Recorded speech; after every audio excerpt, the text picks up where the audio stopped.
Yo, what up? How you guys doing out there today? This is your boy Roto Beast. I'm here with my boy Jeremy, aka DFS Dudes, and we're here to present you our NFL Week 7 quarterback picks. If you're new to this channel, please make sure and click the subscribe button below.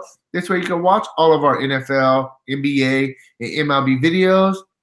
If you haven't already, go check out our website at dfscheatsheet.com. We have all the tools to help you compete with the pros day in and day out, including a complete optimizer, tons of content, everything that you need. So make sure to check out the site at dfscheatsheet.com. Join the money team, and hey, let's start winning together today. So, hey, how you doing out there, Jeremy? What's up, man? It's Friday. Friday, chilling, ready to get this Sunday going.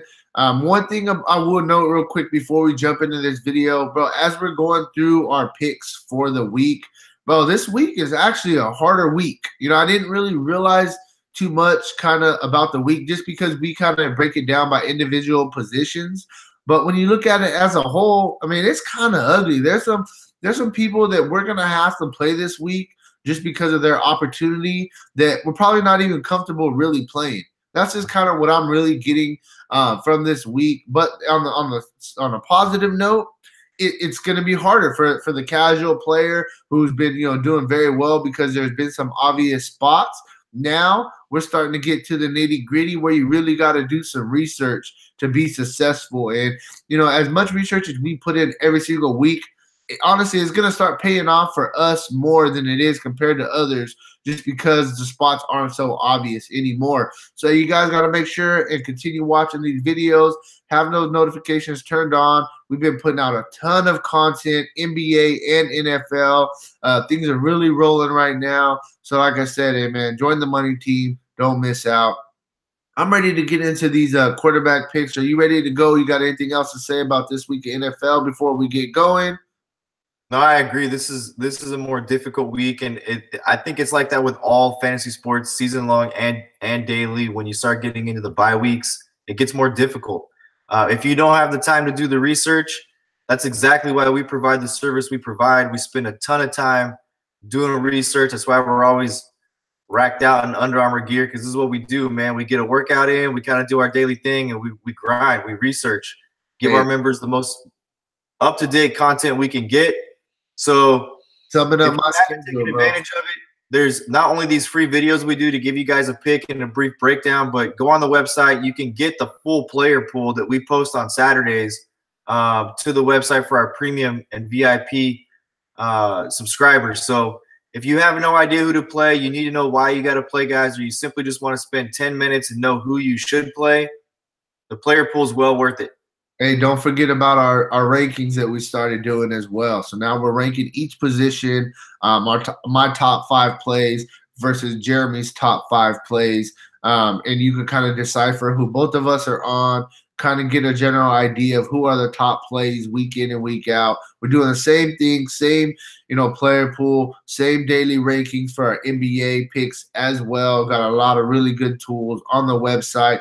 We're growing really fast. Hey, why don't you grow with us? Get started with us today, and let's get into these quarterback picks. So I'm going to start it off first.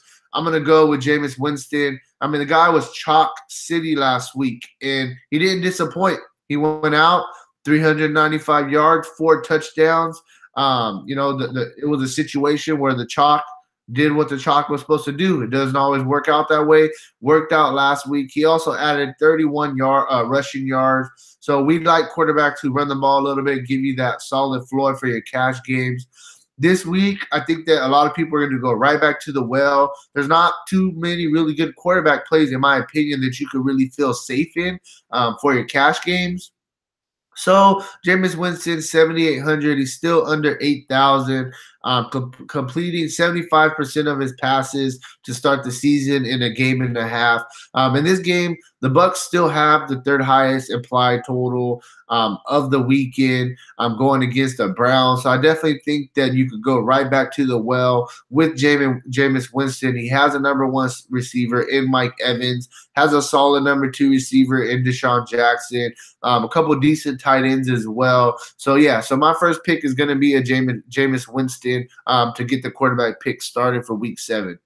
Yeah, I don't have a problem with Winston. Like you said, he had a really big game last week. And when you look at where the other quarterbacks in these price tiers fall, he's really the first guy that's got a matchup that you can get excited about against Cleveland. They do have, Cleveland is worse against the run, 28th, but they're still 20th in DVOA against the pass. So another good matchup. And like I said last week, this guy's like this is like the blue collar, high octane offense, if you will, with all the weapons that they do have. They just have some older pieces like a Deshaun Jackson who can still get up and down the field, and he's a deep threat. Mike Evans, minus the drops. Mike Evans is a huge target. Two good tight ends, and then I'll even throw Peyton Barber in the mix as well. Yeah, definitely. So the first guy I'm going to go with the GOAT. I'm going with Tom Brady. I think it's a Tom Brady week for me. For one simple fact, this guy is the GOAT. And on a week where it's kind of a type of week at not just a quarterback, really at a lot of positions, I'm going to take the safety of a Tom Brady. Back-to-back 300-yard games, 30-plus pass attempts in 3 straight games. He's gotten – this team's progressively gotten healthy. They signed Josh Gordon. Then you get, Julian Edelman back, Gronkowski playing at a high level. They got James White who catches the ball out of the backfield with the Sonny Michel who pounds it between the tackles. Chris Hogan's still there. The full complement of weapons for Brady. The Bears defense has shown, giving up what they give up 30, 28, 31 points, something like that last week to Miami. So, right. Miami's not a high-powered offense by any means. I think this is a Tom Brady week. I think you could see Brady throw 4 touchdown passes this week. He hasn't had that game yet, and it seems like there's always a week where nobody's on Tom Brady, and he comes out, all the pros are on him, and he throws for 4 or 5 touchdown passes, and they absolutely annihilate somebody. They have scored at least 38 points, and I believe now 3 straight games on their 3 straight wins. Huge win on Monday night against Kansas City, or Sunday night against Kansas City. So I love Tom Brady this week. I think that he'll be avoided because he's at the top of the food chain as far as price goes. And it's, the Bears still kind of have the stigmatism on them with the, all the matchups they had that were in their favor that they played really well against. But in retrospect, we look back and some of these teams the Bears dominated are just not very good football teams.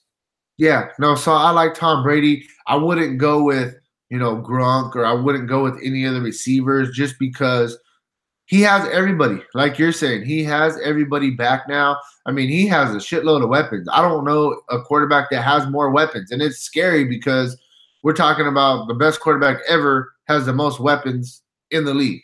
It's a scary thing. And I'm a Patriots this year that I don't know if somebody is honestly going to beat them if everybody stays healthy. You're going to have to put 40 points up any single week just to even have a chance to beat that team. They're running in full strength right now. So for the fact that he does have all his weapons, I like him. The only thing that I'm kind of like about with Brady is the past couple of games they've just been giving Michelle the ball in the red zone, and they're saying go score it for us. But that's more, on the when they're on the 1 and 2 yard line. If they're 5 yards out or more, I definitely think that they will throw the ball. And on a slate where there's not really any good quarterbacks, in my opinion, I think that Brady gives you a solid floor for your cash games. And there's actually some value on this slate as well that you can kind of pay up in a couple of different spots. So that's a really good pick with Tom Brady. And you're absolutely right. He always has that week where it's like, why is Tom Brady only 3% owned? He just put up, like you said, 4 touchdowns, 350 yards. It's going to happen. Definitely. They're going to score touchdowns. We know that for sure. So that's a good call on Brady. Moving into my next – go ahead. He literally should have had 2 more touchdowns in that game, passing touchdowns. I believe Hogan got tackled at the 1 yard line or 2 yard line. And then there was a pass interference call in the end zone as well, actually there wasn't a pass interference call. He made a bad throw. They put Gronk out, singled him out. They put him out at the split spot, and then I don't know if you remember the throw. He kind of didn't set his feet. They ran an in-out combo, a slant flat route with Edelman, and he looked to throw the slant, and his feet were wide open. And he just airballed the ball out of bounds over his head, right? Yeah, exactly what play you're talking about. I did. Right. But to get there, he had thrown a pass to a big play to Hogan that got him down to like the 2. He got tripped up and got down to 2 yards. So he could have easily had 2 more touchdown passes. He had the rushing touchdown. That's another thing about Tom Brady that I think goes overlooked is don't count him out in the goal line. The guy will get under center and just sneak it in and get you a rushing touchdown once in a while too. Right. So I'm going to move on to my next quarterback pick. It's going to be Cam Newton.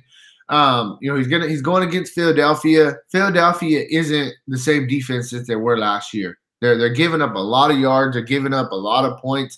I actually think this game is probably going to be a shootout. It's going to be, a 30 to 35 game.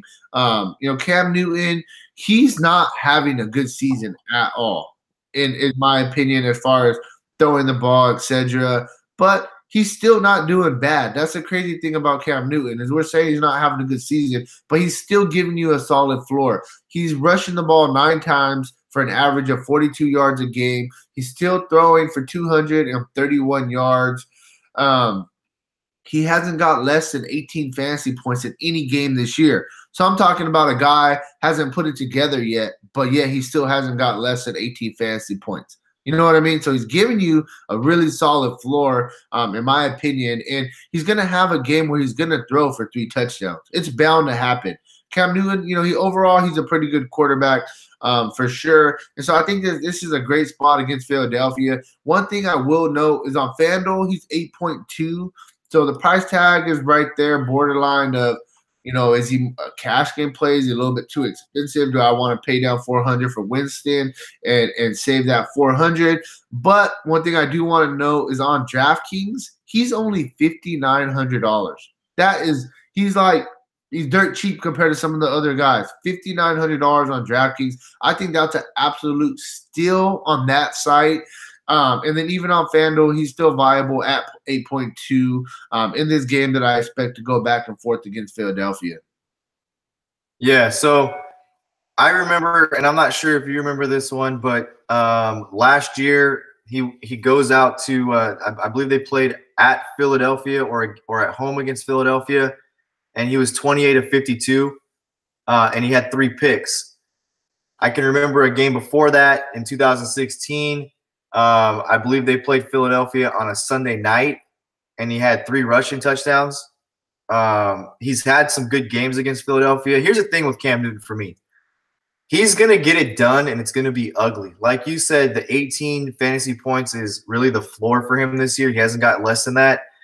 He's not an accurate passer. He's just not. He's not an accurate quarterback, but he's going to throw it, and when all else fails, he can take off, and he's a left tackle. That's how big he is. He's bigger than left tackles. He's a monster. So I like Cam Newton.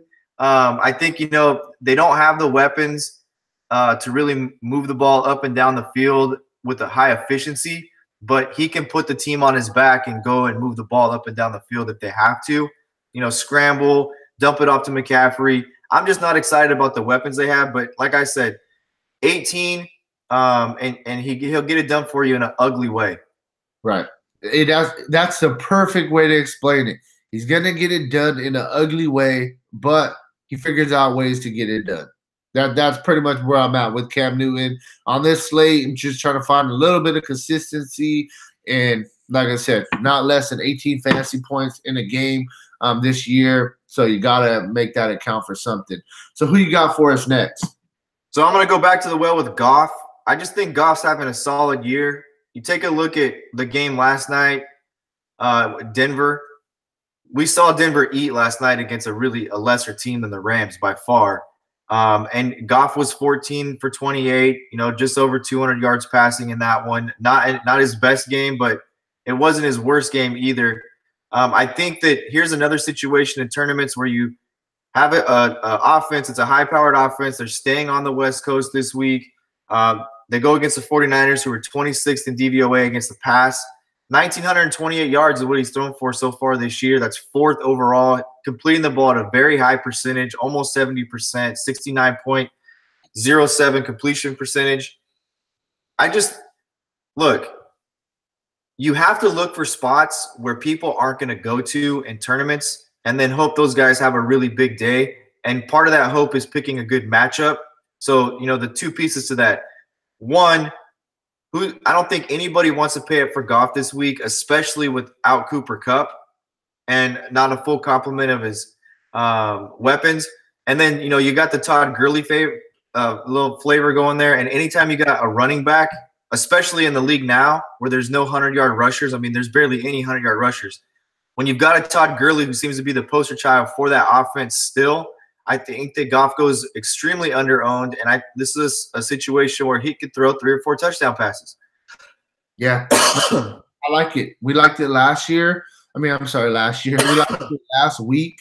I definitely think we could go right back to the well this week. I mean, when you got a guy like Todd Gurley where he's pretty much your scapegoat. If nothing else, if everything else fails, you can just dump it off to him for a 5-yard pass. He's going to break it for a 15, 20-yard play every time pretty much. He has the upside. Easy touch to get a couple easy throwing touchdowns. I think that it's a solid play for GPPs for sure. The only thing that team's missing, if you think about it, the only thing that team is missing is a solid tight end. Yeah, for sure. I mean, and it's like there's a couple teams who have 2 really good tight ends. I mean, hey, trade for one. You paid for everybody else. Mm-hmm. You might as well get that as well, So my last pick, this guy for me, I'm a cash game player, so I usually give you all cash game plays. This particular pick for me seems a little bit more like a GPP play, but I mean, a lot of it is just falling down to the slate in general. We've pretty much covered the couple of higher end guys, and now, we're on our 3rd picks each, and we're trying to find a couple of good plays. So I'm going to go to Kirk Cousins. They're going against the Jets. We've been talking about in our wide receiver picks, we talked about Diggs, we talked about Thielen. We love those guys today. So why not go with their quarterback as well? Cousins, he's definitely been up and down. That's the kind of thing about him, why it makes him a little bit more GPP play for me. But, I mean, Cousins has massive upside, and he's shown us massive upside. 2 times already this year, he's got at least 31 fantasy points in a game. Massive upside for GPP. Going against the Jets, I expect the Vikings to win this game against the Jets for sure, and they're going to put up some points. Minnesota's defense has shown that, they're not the same defense they were last year. They can't necessarily stop people the way that they were last year, and we talked about it earlier in the week. It's looking like the cornerbacks for both Minnesota cornerbacks are going to be out, so the Jets are going to put up some points. Darnold has showed us that he could throw the ball around, score a little bit. So I definitely think that the Jets are going to put up some points, and Minnesota's going to have to put up some points as well. And Kirk Cousins is just going to be right in the middle of it. And I like him this week. I think that he's a solid play. Like I said, maybe a little bit more GPP. But, I mean, he has 2 of the top 5 wide receivers in the league, so he's going to throw the ball around. And he also has a really good tight end in Zach Randolph. I'm sorry, Zach Randolph. Is it Zach Randolph? Kyle Rudolph. Kyle Rudolph, sorry. I'm tripping. I'm thinking basketball, and I'm all in basketball season. My bad. Yeah, and Kyle Rudolph. He has a good tight end as well, so he has some really good weapons to throw to. So if you look at his statistics, he's had a couple of really big games, 34.5 points against Green Bay, threw for 425 yards, and then against the Rams, he threw for 422 yards. He has not thrown the ball less than 34 times in a game. He has 2 extremely good wide receivers in Thielen and Diggs, exactly what you mentioned. I like the play. I haven't looked at the injury reports today. I don't know if some of them are out yet, but you start looking at okay, so Robbie Anderson looks like he'll play, and then Terrell Pryor's still questionable. So this game could get ugly. Minnesota could score a lot of points in this one because I don't know if the weapons are there for the Jets. We'll have to wait and see what the practice reports say today as far as their running back situation. I know they've got Crowell, who's got a foot issue. It looks like he practiced in a limited capacity today. But I think this could get ugly fast. I think the number one way that Minnesota moves the ball is by Kirk Cousins and those wide receivers. The Dalvin Cook situation, we've talked about that yesterday on the video. So I like Cousins, man. I think he's a really good play, maybe more of a GPP play because he will come in really low owned this week. Right. And one thing, too, really quick is a lot of people may be like, they're going to give the ball to Murray. He had a good week last week, etc. But we talked about it in the running back video. I understand Murray had a good week last week, but the previous time he was chalked, he had a horrible week.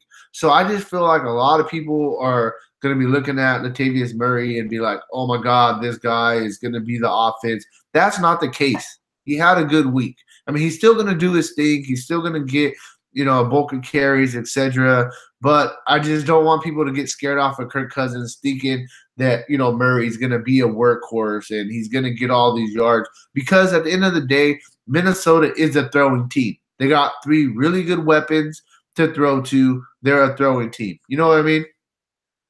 Minnesota scored 27 points last week against Arizona. Murray had a great game. I think Murray carried the ball almost 30 times, right? Let me look. 25 times. So he 25 times. Okay. So with all that said, Kirk Cousins still threw the ball 34 times. Okay. There you go. So it didn't really affect him too much. He still threw it 34 times. I think, look, one last thing I'll say about Cousins is Cousins is a really good play-action quarterback, and I think the run helps him. And then you got a guy like Diggs, and you got a guy like Thielen. Thielen's a move-the-chains wide receiver. Thielen can also get you the big play running the skinny 8. He's a really good route runner when it comes to running the skinny 8 down the field and running the dig route. And then you got Diggs who can take the roof off if need be. And then, like you said, he's got Rudolph in the middle. I think that the play-action game with Kirk Cousins, he's really good at the play-action game. And I think if Murray has a good game, it just complements it. Right. So I'll move on, man. I'm going to go with Baker Mayfield. I think this is a juicy matchup for Baker Mayfield, a guy who's everybody was really excited to load up in their lineups in his debut game after coming in at the half on that Thursday night game when Tyrod Taylor got injured. He has not had a monster game yet. Cleveland clearly is a very tough football team. They're not the same team they were in the past. Looking at Baker Mayfield, he only has 4 touchdown passes, but he's thrown the ball 40 times. 40 times. 41, 43, and 46 in his last 3 games. So, he's almost thrown for 300 and 2 of those. 342 is his biggest game. 14, 18, and 14. If this guy throws another touchdown pass in either of those 3 games, he's in the 20-point range and he's not $7,100. So he has a nice complement of weapons. You start looking at the wide receiver spot. We know what Jarvis Landry is. Really nice tight end. Njoku's a really nice young player.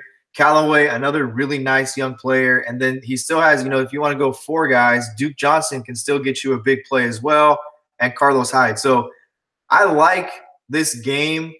I think this game is going to be a pretty owned game because of how ugly the slate is. And there's just not a lot of good matchups to exploit. But I think Baker Mayfield finally throws multiple touchdown passes. And when I say multiple, I know he threw 2 against Oakland, but I'm talking maybe he gets 3, even 4 touchdown passes this week. I think they've got to throw it to move it. I think Carlos Hyde is the guy who maybe is a little over-owned in this one. Tampa Bay a little bit better against the run than they are against the pass. But I love Baker Mayfield this week. He's in right now. He's in my big lineups like my monster, etc. So this is a guy that I'm really high on this week and looking to have a pretty big week. Yeah, so, hey, usually I don't do this, but we only got 3 viewers right now. So I'm going to bless you 3 viewers right now. Currently, in my cash game lineup, as a staple, I'm starting it with Baker Mayfield stacked with the tight end David Njoku. That's where I'm at, starting my cash game lineup this week. Going against a Tampa Bay defense who is absolutely horrendous. Tampa Bay's defense, we talked about it last week against the Falcons. I understand that the Browns are not the Falcons, but the Tampa Bay defense is just bad. They were allowing, I don't have the stat in front of me, but they were allowing, I want to say, they were the 2nd worst defense last year, and they were allowing 11 more they were allowing 4 more yards per catch this year or something like that. Like, their defense is just bad, to make a long story short. I love Baker Mayfield, and I love the stack with his tight end, Njoku, who's only 5,700, and he has 2 touchdown upside. And that's all I'm going to say about Baker Mayfield. I love the play. Very, very good play. Very good pick, bro. The Njoku play, you go back to week 2, Zach Ertz, right? I know it's Zach Ertz, but 13 targets, 11 receptions, 94 yards. you can start looking at other guys, Look at like Hooper. Austin Hooper. He had a Austin good Hooper game. against Tampa Bay. He had a big game, 10 targets, 9 receptions, 71 yards, a touchdown. Njoku, this guy's a really nice target, really good young player in the league. Wow. I watched the game last year. I watched the game. I've never watched a Browns game, and I had Njoku last week. So I watched the actual game. And Mayfield was just looking for him over and over. He just felt so comfortable with him. And like I said, for me, cash games this week, those two guys is where I'm going to start my lineup. And, with those two guys being great plays, it helps you get that boy Todd Gurley in there. I know that Todd Gurley 10.2, but I'm going to figure out a way to get his ass in my lineup today. And I think that's a really good start with Mayfield and Njoku as well. So I think that's about all we got for this quarterbacks video. You got anything else? Are you ready to go? To get out of here? Yeah, man, I'm good. All right. Hey, guys, if you haven't already, go make sure to check out our website, dfscheatsheet.com. Get our full player pool breakdown. We're only giving you a couple plays at each position on these videos, but you can see all the plays that we're absolutely loving every single week. NBA every single day. Make sure to check out the site, dfscheatsheet.com. Go get our cash lines that we got for Fanduel and Draftkings. They've been doing very, very well. Plus, you can use an optimizer. Throw 150 lineups in the 25 sit. Have some fun. A good, exciting Sunday. And I'll talk to you guys later. Peace out.